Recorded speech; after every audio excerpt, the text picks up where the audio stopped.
Arte pré-histórica, mesopotâmica e egípcia. O nascimento da civilização. Pré-história. Introdução. Na sua definição estrita, consideram-se arte pré-histórica as manifestações que existiram antes do advento da escrita no planeta como um todo. Isso pressupõe, como se pode imaginar, uma heterogeneidade que dificilmente pode ser submetida a uma classificação dentro de características uniformes, como se se tratasse de um movimento artístico dentro da história da arte.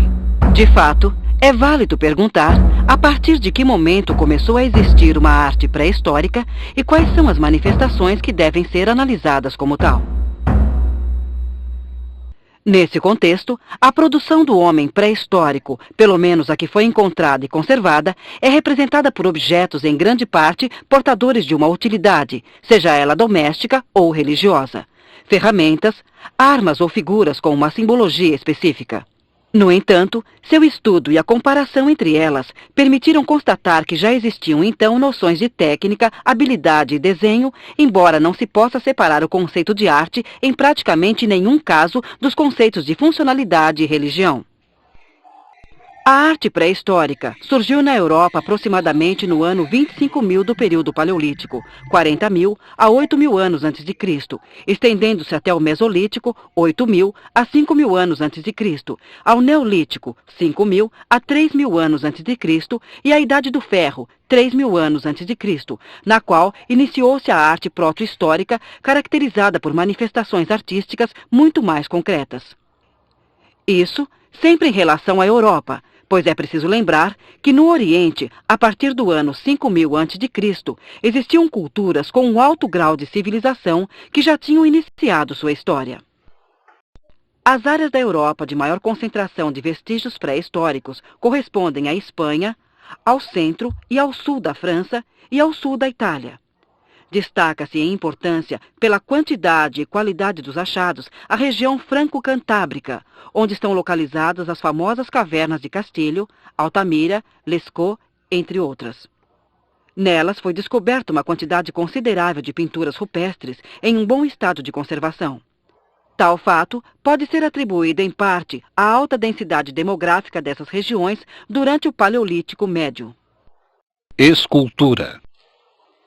A escultura da pré-história corresponde à chamada arte móvel e abrange tanto os objetos religiosos e artísticos quanto os utensílios. A temática dessa disciplina não fugiu dos conceitos pictóricos, animais e figuras humanas.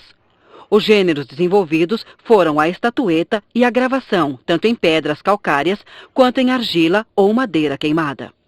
Os utensílios utilizados na tarefa de modelagem eram de pedra, sendo muitos deles decorados com asas modeladas como se fossem estatuetas.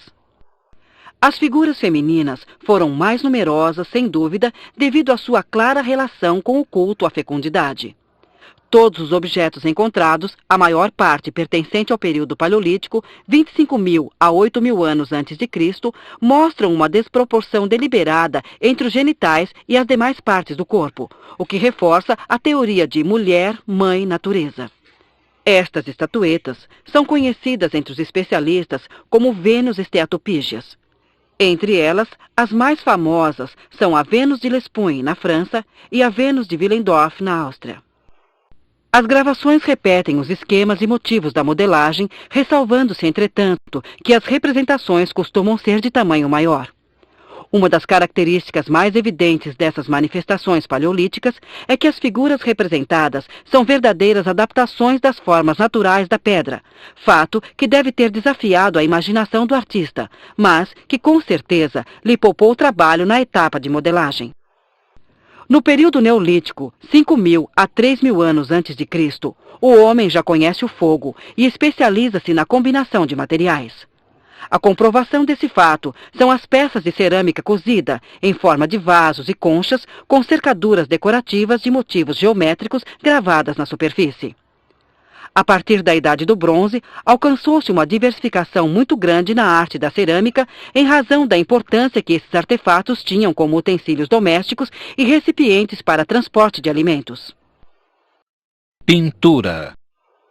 A pintura pré-histórica recebeu o nome de arte rupestre ou parietal pelo fato de ter se desenvolvido quase que exclusivamente em paredes de pedra no interior de cavernas e grutas, e com menor frequência fora delas. É curioso notar que essa pintura passou por uma evolução muito semelhante à experimentada pela pintura histórica. As primeiras manifestações de caráter naturalista foram evoluindo até chegar à abstração total de formas no seu último período. As pinturas do período paleolítico, 25.000 a 8.000 anos antes de Cristo, concentraram-se em 3 temas principais: a representação de animais, principalmente cavalos e bisões, e em menor número cervos, leões, mamutes e touros; o desenho de signos, cujo verdadeiro significado ainda se desconhece, apesar das diferentes hipóteses, e a figura humana, tanto masculina quanto feminina, ou em combinação com formas animais. As cores empregadas foram o preto e as tonalidades avermelhadas, ocres e violáceas, que são as mais fáceis de se obter na natureza. Avançando em direção ao Mesolítico, 8.000 a 5.000 anos antes de Cristo, surgem os seixos pintados, ou amuletos, com símbolos e cercaduras entre geométricas e abstratas.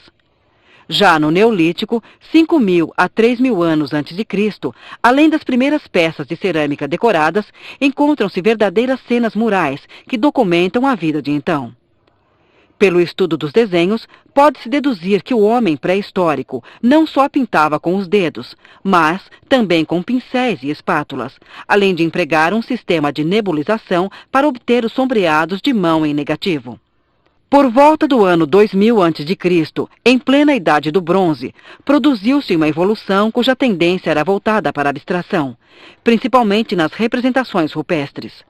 As figuras, signos e símbolos atingiram um nível muito próximo ao da escrita.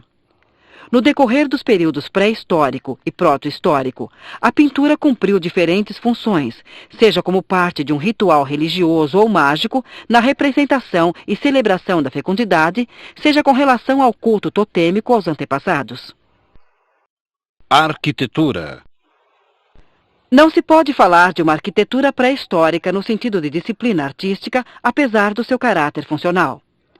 Os primeiros Homo sapiens refugiaram-se nos lugares que a natureza lhes oferecia.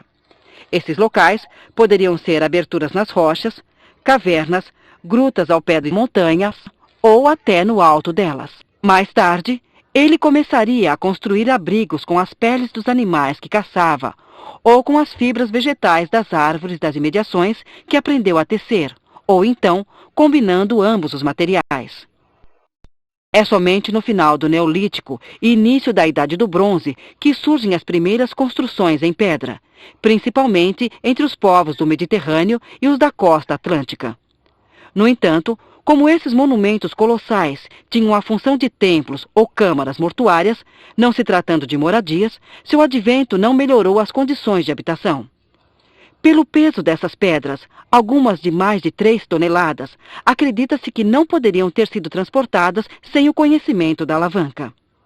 Existem 3 tipos de formações megalíticas: as galerias cobertas ou dolmens, espécie de corredor que possibilita o acesso a uma tumba; os menires, que são pedras gigantes cravadas verticalmente no solo em fileira; e os cromlech, que são menires dispostos em círculo.